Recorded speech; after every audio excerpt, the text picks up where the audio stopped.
Le thème de ce jour, c'est les 3 phases de la prière. Prier, c'est parler à Dieu. Prier, c'est communiquer avec Dieu. Prier, c'est se dresser contre les forces des ténèbres. Prier, c'est s'approcher de Dieu. Donc, par la prière, un homme peut s'approcher de Dieu. On ne peut s'approcher de Dieu que par la prière. Tu ne peux pas t'approcher de Dieu, tu ne peux pas marcher avec Dieu, tu ne peux pas être dans la communion ou la communication avec Dieu sans prier. Amen. Donc la prière nous amène à nous approcher de Dieu, à nous accrocher à Dieu. On ne peut s'approcher de Dieu que par la prière. On parle avec Dieu, on communique avec Dieu que par la prière. On combat les forces des ténèbres par la prière. C'est un combat qui est spirituel, il n'a pas une dimension charnelle. Donc, il y a plusieurs sortes de prières. La prière de supplication, repentance, la prière de communion, la prière de demander, la prière de combat. Et tout ça, il y a plusieurs sortes de prières. Si je vais citer ici, on va durer. Donc, on prie pour s'approcher de Dieu. On prie pour s'accrocher à Dieu. On prie pour communiquer avec Dieu. On prie pour parler avec Dieu. On combat les forces des ténèbres aussi par la prière. Et ici-là, c'est un combat spirituel. Il n'a pas une dimension charnelle. Premièrement, la prière crée. La prière crée quoi? La prière peut créer des situations favorables. Dans ta vie, si tu es quelqu'un qui prie, la prière peut créer des situations favorables. Par la prière, les choses peuvent venir à l'existence. Deuxièmement, la prière change. Il y a des situations qui ne peuvent changer que par la prière. Pas par les pleurs, pas par la tristesse, pas par les murmures, pas par l'amertume, mais par la prière. La prière change les situations difficiles. Donc il y a des situations si difficiles que l'homme ne peut rien faire de sa propre capacité, que l'homme ne peut rien faire de sa propre volonté. Il faut la prière pour changer la situation. Donc, troisièmement, la prière affecte. La prière peut affecter une situation.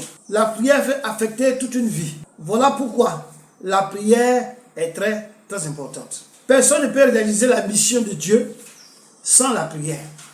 Personne ne peut accomplir la volonté de Dieu sans la prière. Personne ne peut marcher avec Dieu sans la prière. Personne ne peut connaître la volonté de Dieu sans la prière. La prière a une importance capitale. Donc, les manières de prier sont différentes les unes des autres. Pas parce qu'aujourd'hui tu as prié comme ça, donc demain tu pries comme ça, non. Nous les chrétiens, les manières de prière sont quoi? Différentes. Parce que les situations sont différentes, parce que le péché est différent les uns des autres. Chaque manière de prier a une intensité. Chaque manière de prier a une intensité, c'est-à-dire a une puissance, a une force. Quand on prie, il faut savoir qu'il y a 3 sortes ou 3 manières de prier. Chaque manière de prier a une intensité particulière.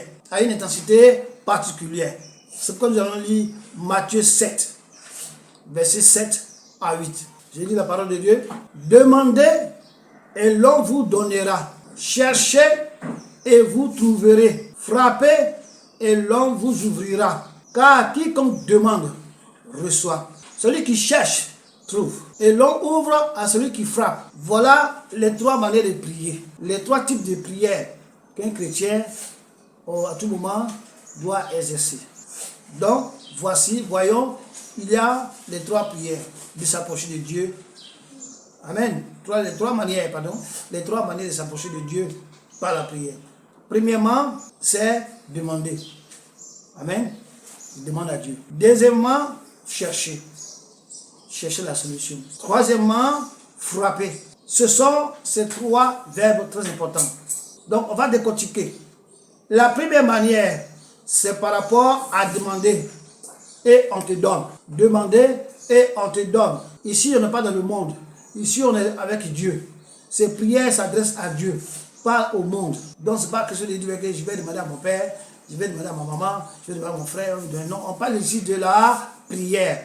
On prie Dieu. Donc, ce sont les 3 manières de s'approcher de Dieu par la prière. Premièrement, tu demandes. Demander, comme je dis. Chercher et frapper. Donc, la première manière, c'est par rapport à demander et on te donne. Ça, c'est quelque chose qui concerne tout le monde. Dans l'église, tous les croyants, ça les concerne. Parce que tout le monde peut le faire. Tout le monde peut demander. Donc, la première dimension qui consiste à demander est très facile. Amen. C'est très facile de demander. Ah, Seigneur, donne-moi. Seigneur, donne-moi. Seigneur, je veux ça. C'est facile. Amen. Et Dieu lui a dit de demander. Et si on demande, il nous donne. Amen. On va lire Jean 16, verset 24. Jusqu'à présent, vous ne m'avez rien demandé à mon nom. Demandez et vous recevez, afin que votre joie soit parfaite. Lorsqu'on est en Jésus, on est en joie, on est en fête pour le salut, on est sauvé. Et comme on est dans le monde aussi, on a besoin des choses pour notre vie, des choses dans notre vie physique, on a besoin. Et Dieu dit pour cela, demandez, que jusqu'à présent vous n'avez rien demandé à mon nom. Demandez et vous recevrez. Donc, qui a déjà demandé à Dieu quelque chose? C'est facile. Tout le monde demande à Dieu. Tout le monde demande. Tout le monde, chacun demande à Dieu. Même moi, je demande. Il n'y a pas un chrétien qui va dire ne demande pas à Dieu. Dieu est le Père. Il peut voir nos besoins. Amen. Donc, c'est ça qu'il s'agit. La deuxième manière, c'est par rapport à chercher. Tu as un problème, tu pries, tu pries, tu pries. Il n'y a pas de solution. Tu pries, il n'y a rien. Soit tu pries mal, soit tu ne sais pas prier, soit tu ne cibles pas ce que tu as besoin.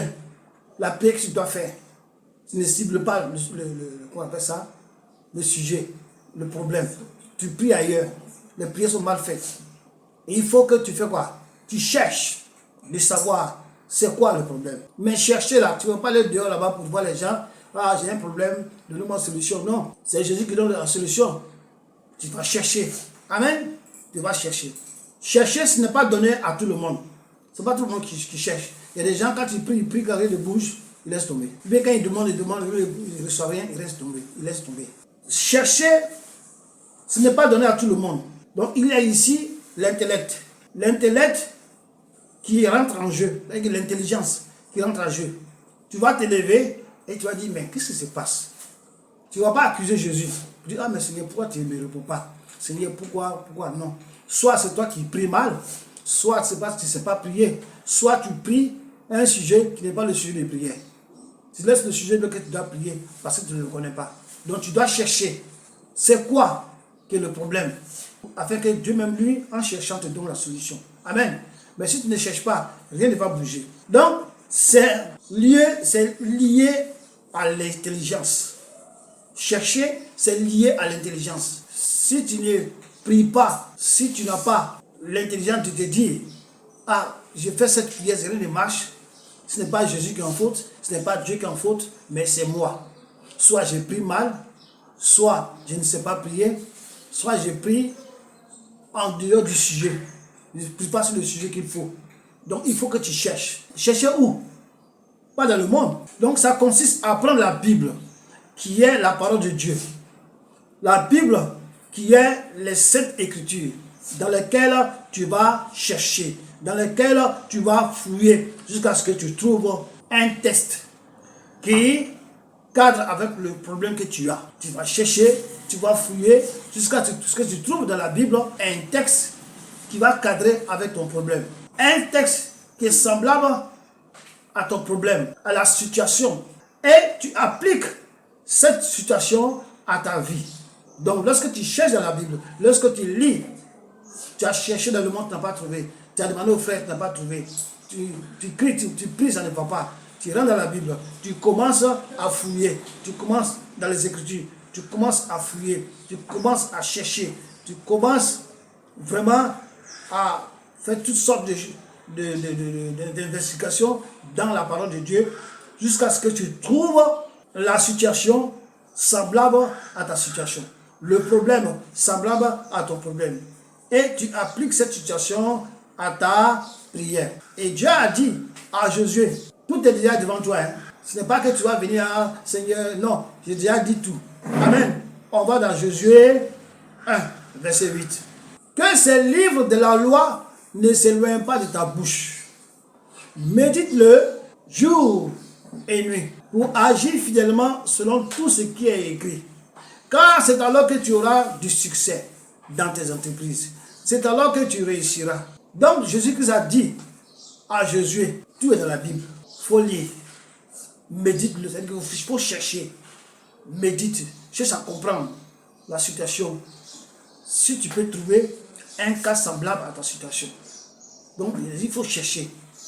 Que ça ne s'éloigne pas de ta bouche. C'est-à-dire que chaque jour, toi qui as un problème, chaque jour tu dois plonger dans la Bible. Tu dois chercher, tu dois fouiller, tu dois regarder, méditer. Chaque jour pour trouver la solution à ton problème. Pour trouver un cas similaire dans la Bible. Dans la Bible, il y a tous les cas. Il n'y a pas un cas qui n'est pas dans la Bible. Toute la vie que nous vivons aujourd'hui, il y en a dans la Bible. Tous les cas possibles sont dans la Bible. Que ce soit la pauvreté, que ce soit la misère, que ce soit le mariage, que ce soit le voyage. Tout est dedans. Et Dieu dit à Josué, il faut méditer ça. Quand tu vas méditer ça jour et nuit, tu vas trouver la solution. Et lorsque tu trouves la solution, tu vas agir fidèlement selon ce qui est écrit. C'est lorsque tu vas faire ça que tu auras du succès dans tes entreprises, dans tout ce que tu vas entreprendre. Tu auras du succès, que ce soit le travail, que ce soit les recherches. Quoi que tu fasses, tu vas avoir du succès dans tes entreprises. Et lorsque tu as du succès dans ton entreprise, c'est alors que tu vas réussir. Donc il faut chercher.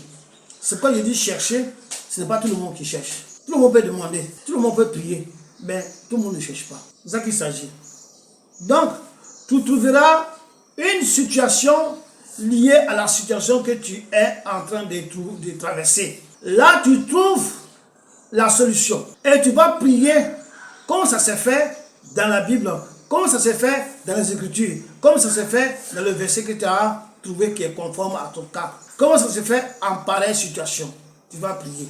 Et lorsque tu vas prier, tu auras la solution. Tu auras la réponse. Tout est dans la Bible. Ce n'est pas que tu es bloqué, tu vas courir vers les gens de la rue. Mais tout est dans la Bible. La troisième manière de prier, c'est par rapport au verset ou bien au mot frapper. Pour cela, on va lire Ézéchiel 11, verset 1 à 4. L'Esprit m'enleva et me transporta à la porte orientale de la maison de l'Éternel, à celle qui regarde l'Orient. Et voici, à l'entrée de la porte, il y a 25 hommes. Et j'ai vu au milieu de Jazania, fils d'Azur, et Pélatia, fils de Benaja, chef du peuple. Et l'Éternel me dit, fils de l'homme, ce sont les hommes qui méditent l'iniquité et qui donnent des mauvais conseils dans cette vie. Ils disent, ce n'est pas le moment, bâtissons des maisons, la ville est la chaudière et nous sommes la viande. C'est pourquoi prophétise contre eux, prophétise, fils de l'homme. Donc, Dieu transporte Ézéchiel pour l'amener à la porte orientale de la maison de Dieu. La porte orientale, ça veut dire à l'est. Et cette porte était envahie par des ennemis. Quel ennemi? Des Juifs. Mais il y avait le chef du peuple qui était là-bas. Il y avait tous les Juifs, les chefs là, il était là-bas. Il était l'ennemi du peuple. Il était parmi eux. Et on a cité des gens, les Jazania, tous ces gens qui sont du peuple, qui sont des gens respectables, mais qui étaient à l'est, à la porte orientale. Il dit que ce n'est pas le temps, ce n'est pas le moment. Il faut bâtir des maisons, pas de chercher Dieu. Il faut bâtir les maisons. Et ce sont eux-là qui empêchent les gens de chercher Dieu. C'est eux encore qui donnent des conseils iniquités, des conseils injustes, qui donnent de mauvais conseils dans cette ville. Et cela qui amène le peuple à l'enfer. Donc, c'est ça qu'il s'agit. Alors, là, cette porte était envoyée par les hommes. Alors, la lumière de l'Éternel, la lumière qui vient de l'Orient, ne pouvait entrer dans la maison de l'Éternel. Donc, quand il fait jour, quand le jour fait jour, là, c'est vrai que le soleil s'élève où? À l'est. Et Dieu parle aussi de l'Orient. Donc, il se positionne là-bas. Et lorsqu'il commence à faire jour, même vers nuit, la lumière de Dieu. Nous entrons dans le temple afin qu'il n'y ait pas de ténèbres. Mais ces 25 personnes-là étaient à la porte. Ils empêchaient la porte d'être ouverte. Ils empêchaient que la lumière de Dieu rentre dans, comment on appelle ça, dans le temple, dans la maison de Dieu. Parce que la porte était quoi? Obstruée par 25 personnes. 25 ennemis qui s'étaient érigés en obstacle à la lumière de faire son entrée. Donc ces 25 personnes-là bloquaient la lumière. Ils ne veulent pas que la lumière rentre dans la maison de Dieu. Que la maison de Dieu soit une maison de ténèbres. La maison de Dieu, si on veut prendre notre cas, la maison de Dieu, c'est ta vie spirituelle. Donc les forces des ténèbres veulent t'empêcher de prendre possession de ta vie. Ta vie spirituelle, dans ta vie spirituelle se trouve ta destinée. Or, si tu ne prends pas possession de ta vie spirituelle, tu ne prends pas possession de ta destinée, comment pourras-tu accomplir la volonté de Dieu? Comment pourras-tu changer le cours des choses dans ta vie? Parce que pour avoir la victoire dans le physique, il faut déjà avoir la victoire dans le spirituel. Il faut avoir vaincu les ennemis spirituels afin que tu marches de victoire en victoire dans le physique. Si tu es battu, si tu es vaincu dans le spirituel, dans le physique, ce sera la même chose, tu seras vaincu. C'est pourquoi il faut être vainqueur dans le spirituel. Or, on dit, à la porte de ta vie, il y a 25 personnes qui t'empêchent d'entrer toi-même et qui empêchent la lumière de Dieu de rentrer dans ta vie. La lumière de Dieu de prendre possession de ta destinée pour te guider. Ils empêchent que tu puisses accomplir ta destinée. Ils sont là pour te contrôler. Ils sont là pour voler ton temps. Parce que Dieu nous a créé chaque chose à son temps. Plusieurs d'entre nous aujourd'hui ont eu leur temps volé. D'autres ont reçu les bénédictions tardivement. D'autres sont en train de lutter pour rattraper ça. D'autres ils sont en train de leur destinée tardivement. D'autres sont en train de prier pour rattraper ça. Pourquoi? Parce qu'il y a eu des gens qui ont bloqué ta vie spirituelle, qui ont bloqué ta destinée et qui ne veulent pas que tu accomplisses la volonté de Dieu, que tu rentres dans ta destinée. Ils sont à la porte. Et ces gens-là, pour les dégager, ce n'est pas pour demander. Pour dire, s'il te plaît, non, ce n'est pas pour demander. Ça demande un autre niveau de prière. Donc, pour la troisième manière de prier, c'est l'intensité. C'est la force. C'est le feu. Ce n'est pas un jeu.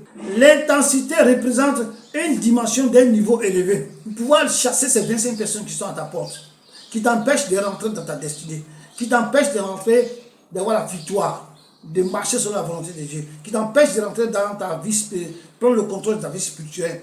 Et ils sont là pour te contrôler. Ils sont là pour voler ton temps. C'est-à-dire que si ils ne te contrôlent pas, ils vont voler ton temps. Et que tout ce que tu devais avoir maintenant, tu vas avoir ça tardivement. Une femme qui doit se marier à 18 ans, si ces 25 personnes sont à la porte de ta vie, à l'Orient, qui empêchent la lumière de Dieu de rentrer dans ta vie, afin que tu sois éclairé et que tu puisses trouver l'homme de ta vie. Tu es là, tu souffres, et finalement, c'est lorsque tu as 50 ans que maintenant il te libère. Lorsque tu as 50 ans que tu trouves une solution. À 50 ans pour une femme, quel enfant elle va faire? À 50 ans pour un homme, tu as 50 ans, tu as un enfant maintenant. À quel moment tu vas l'élever? Il va grandir. Il sera mature, il va commencer à travailler. Donc il y a un temps pour ça, pour la femme de se marier. Il y a un temps pour l'homme aussi. Bien que le temps de l'homme soit beaucoup différent de la femme, c'est une fleur. La fleur se fane rapidement. Donc il y a des gens qui sont là pour voler ton temps, pour te mettre en retard. En retard sur ta vie financière, en retard sur ta vie sociale, en retard sur ta vie maritale, en retard sur ta vie spirituelle, en retard sur toutes choses.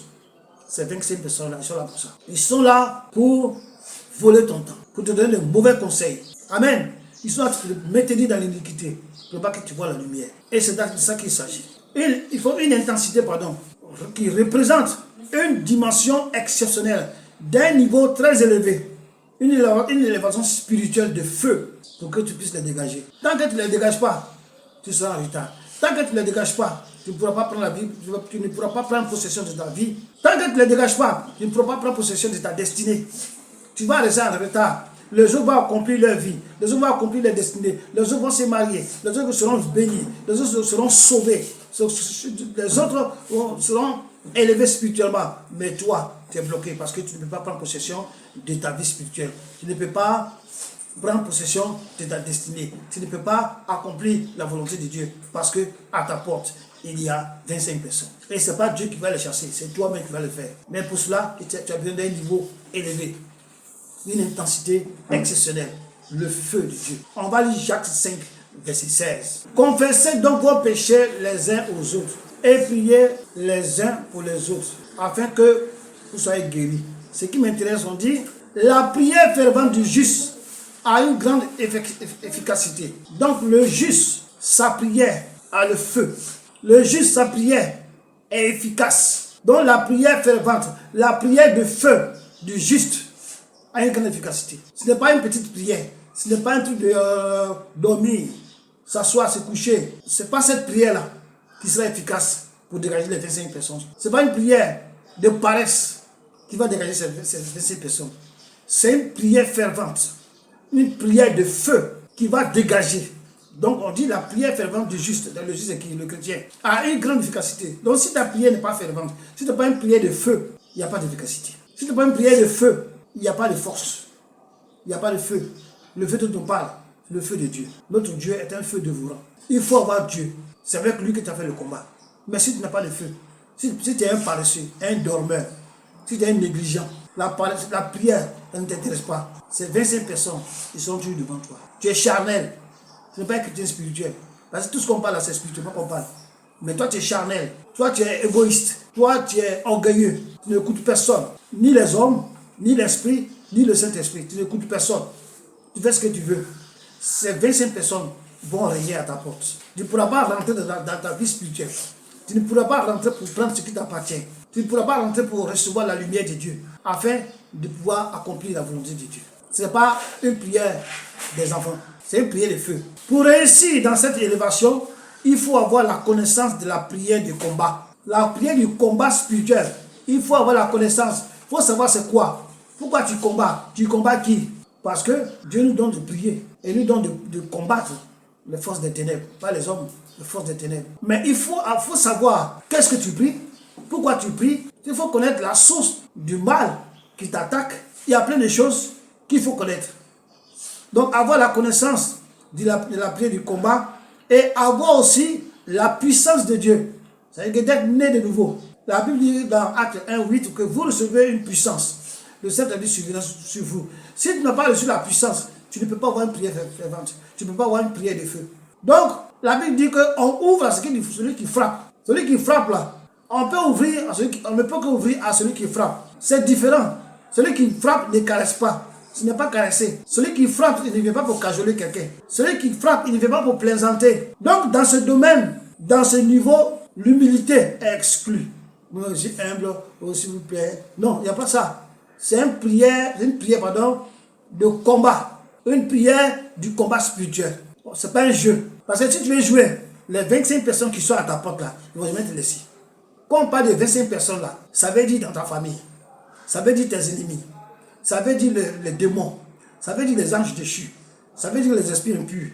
Toutes ces choses-là, c'est ça qu'il s'agit. Ça veut dire la sorcellerie, les esprits familiers qui sont à ta porte, qui ne veulent pas que tu prennes possession de ta destinée, afin d'accomplir la volonté de Dieu. Tu dois t'élever contre eux. Ce n'est pas un jeu.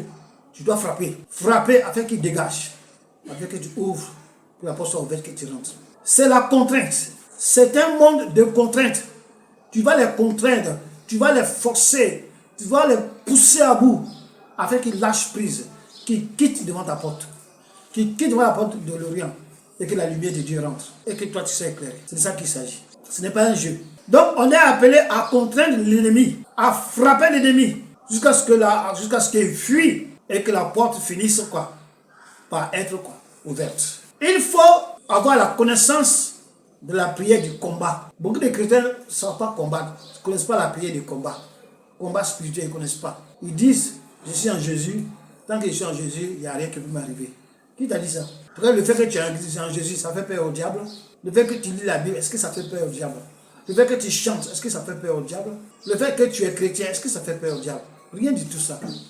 Ce qui fait peur au diable, c'est la parole de Dieu qui est en toi, qui est esprit, qui est feu. C'est ça qui lui fait peur. Deuxièmement, ce qui lui fait peur est que tu aies la connaissance. Parce que si tu es ignorant, il domine ta vie. Si tu ne connais rien, il domine ta vie. Mais si tu as la connaissance de ces choses, et ne peut rien faire. Parce qu'il vient, il sait que ce type-là, ce n'est pas un jeu. On ne joue pas avec lui. Il faut être quelqu'une qui, quand les démons te voient, quand les anges déchus te voient, quand les sorciers te voient, ils prennent la fuite. Que ce soit physiquement, ou spirituellement, ou même dans tes rêves, ils prennent la fuite. Pourquoi? Parce que tu as une prière fervente, qui a une grande efficacité. Quand tu ouvres la bouche, c'est la débandade. Donc, il faut savoir utiliser la parole de Dieu. Il faut savoir utiliser la parole de Dieu. Il faut la connaître, bien sûr. Il faut la connaître. Il faut savoir que le combat est réel. Le combat dont on parle là, c'est vrai que ce n'est pas physique. Mais c'est le physique, c'est le spirituel qui domine le physique. C'est le spirituel qui guide, qui agit, qui contrôle, qui malmène, ou bien qui mène le physique, le spirituel. Donc il faut savoir que le combat est réel. Mais la victoire est quoi? Certaine. Parce que Dieu a dit que dans toutes ces choses, nous sommes plus que quoi? Vainqueurs. Et il faut connaître la source du combat. Tu combats, mais tu combats quoi? Tu combats qui? Le combat spirituel que tu fais là, c'est contre qui? C'est pourquoi je parle de la connaissance, du savoir. On ne se lève pas pour combattre.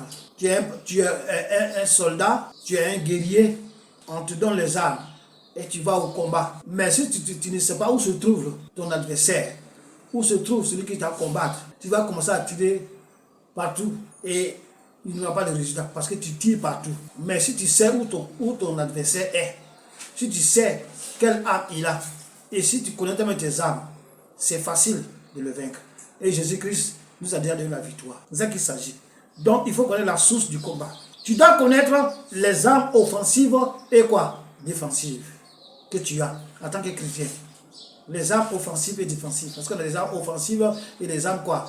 Défensives. Il faut savoir. On va voir quelques armes offensives. Avant d'entamer les armes offensives, il faut savoir que dans la parole de Dieu, quand tu pries, quand tu cites sa parole dans tel ou tel domaine de la prière, il faut savoir que Dieu entend et il va agir. Jérémie 1, verset 12. Et l'Éternel me dit, tu as bien vu, car je veille sur ma parole pour l'exécuter. Lorsque tu utilises la parole de Dieu, il faut être sûr que cette parole que tu es en train d'utiliser là, son esprit est derrière pour exécuter cette parole que tu es en train de citer. Tu es en train de citer la parole de Dieu.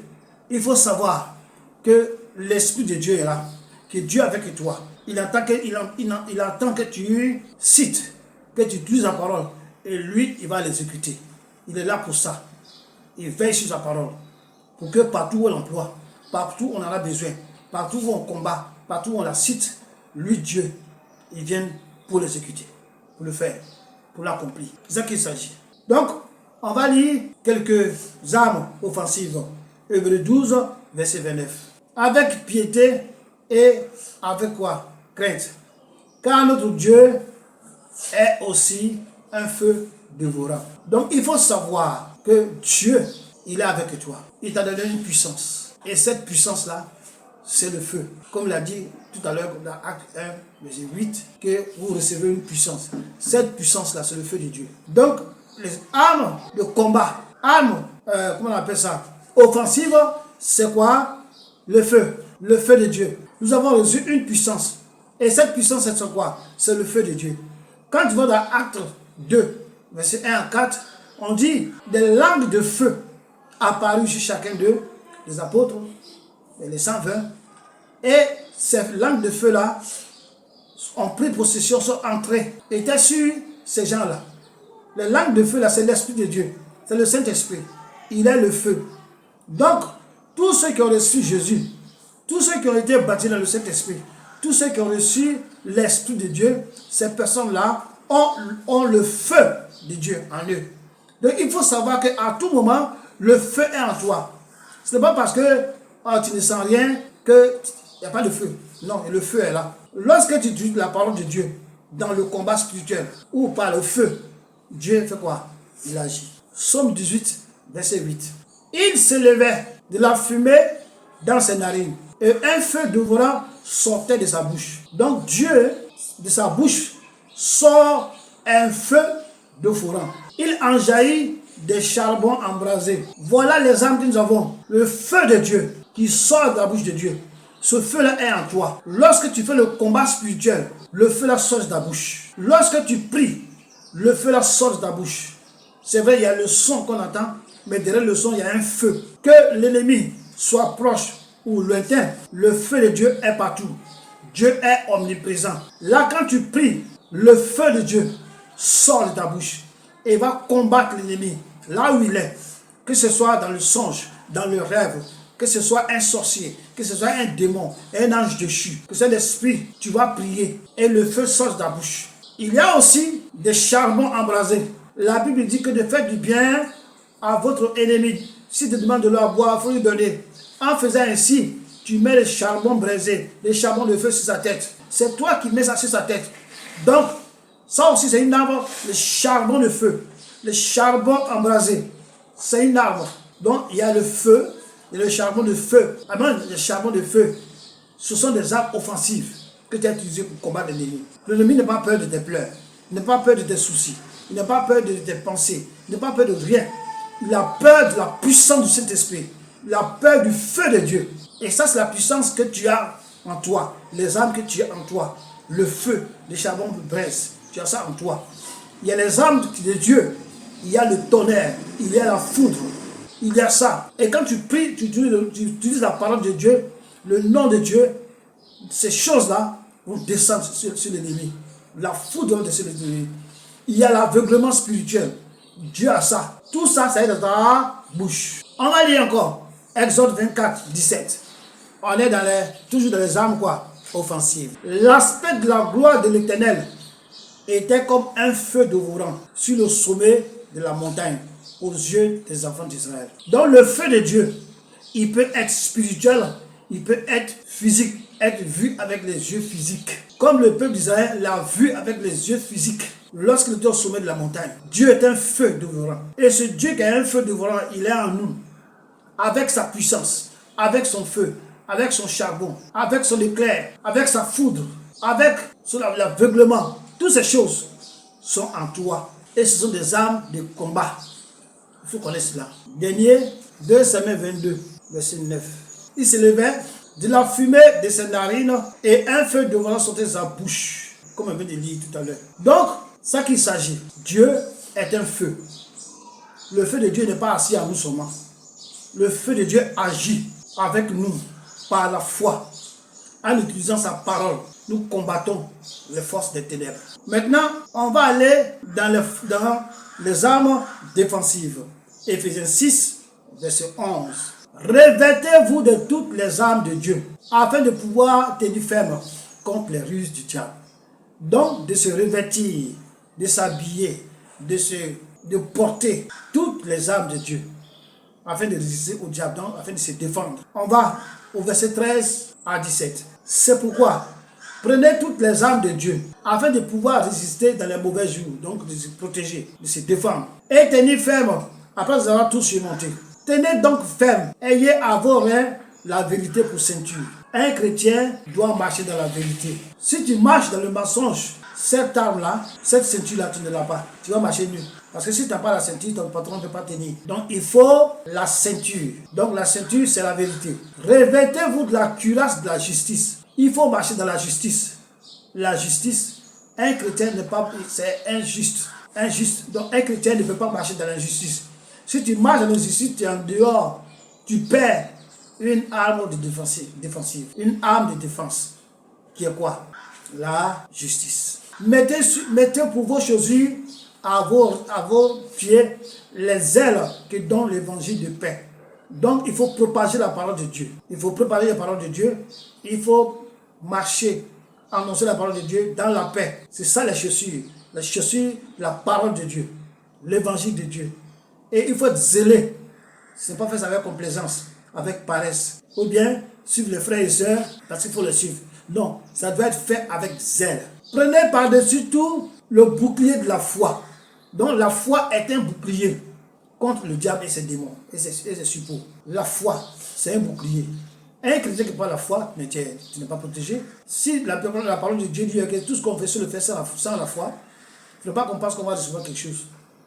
Ce n'est pas la foi. Donc la foi, c'est quoi? un bouclier avec lequel vous pourrez éteindre toutes les flammes du malin. Donc la foi, c'est un bouclier que tu peux prendre pour éteindre les flammes du malin. Le malin, il a un feu. Le diable a un feu. Le feu étranger. Donc si tu n'as pas la foi, ce feu-là va te toucher. Cette flamme-là va te toucher. Or, quand tu as la foi c'est le bouclier. Tu as le bouclier. Et tu vas être protégé. Prenons aussi le casque du salut. Donc avant de faire toutes ces choses, il faut savoir que tu es sauvé. Que tu es né de nouveau.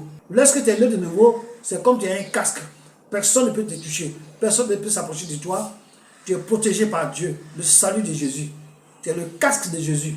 Personne ne peut te toucher. Tout ça, ce sont les armes défensives. Après le casque, il faut l'épée de l'esprit, qui est la parole de Dieu. Il faut avoir la parole de Dieu. Il faut la connaître. Parce que si tu ne connais pas la parole de Dieu, tu ne peux pas te défendre. Tu ne peux pas combattre ou bien te défendre si tu veux. L'épée, quand l'ennemi vient vers toi avec l'épée, comment tu vas te défendre si tu n'as rien, si tu n'as pas d'épée? Il va te taillader, il va te transpercer, il va te tuer, même, je peux dire. Donc, il faut avoir l'épée. Et l'épée là, c'est la parole de Dieu. Il faut avoir la parole de Dieu. C'est pourquoi il faut méditer. Il faut chanter, il faut louer, bien sûr, mais il faut lire et méditer. Et mémoriser les versets clés. Afin qu'au jour de l'attaque de l'ennemi, que tu puisses avoir la parole pour contrôler l'ennemi. Afin de faire le combat dans la foi, il te faut la parole de Dieu. C'est très, très, très important. Ça, ce sont les armes défensives. Les armes que tu peux prendre pour te défendre. On va lire Apocalypse 12, verset 11. Ils l'ont vaincu à cause du sang de l'agneau et à cause de la parole de leur témoignage. Ils n'ont pas aimé leur vie jusqu'à craindre la mort. Donc, ils ont vaincu qui? Le diable et ses suppôts. À cause du sang de l'agneau, le sang de Jésus qui nous protège, le sang de l'agneau qui nous garde, le sang de la nouvelle alliance, le sang qui a coulé sur la croix pour que tu sois né de nouveau. Le sang qui a coulé sur la croix pour que tu sois baptisé dans le Saint-Esprit. Le sang qui te protège, qui fait de toi une nouvelle créature. Le sang de Jésus qui t'enveloppe, qui fait de toi une personne invisible aux yeux de l'ennemi. Le sang de Jésus. La Bible dit qu'ils l'ont vaincu, les chrétiens l'ont vaincu à cause du sang de l'agneau et à cause de la parole de leur témoignage. Donc ils témoignaient de Jésus. Ils parlaient de Jésus avec force, avec les armes offensives, avec les armes défensives. Et ils étaient protégés par le sang de l'agneau. Il a été vaincu. Donc le sang de Jésus peut être une arme défensive et offensive. Dernier verset, Éphésiens 2, verset 13. Mais maintenant, en Jésus-Christ, vous qui étiez jadis éloignés, vous avez été rapprochés par le sang de Christ. Donc nous sommes rapprochés de Dieu par le sang de Christ. Nous sommes avec Christ. Nous sommes en Christ. Christ est en Jésus, en Dieu. Nous sommes en Dieu. Et cela a été fait, ce rapprochement a été fait par le sang de Jésus. Donc nous sommes protégés par le sang de Jésus. En Jésus, Jésus en Dieu. Nous sommes protégés par le sang de l'agneau. Donc voilà quelques armes de attaque et défense.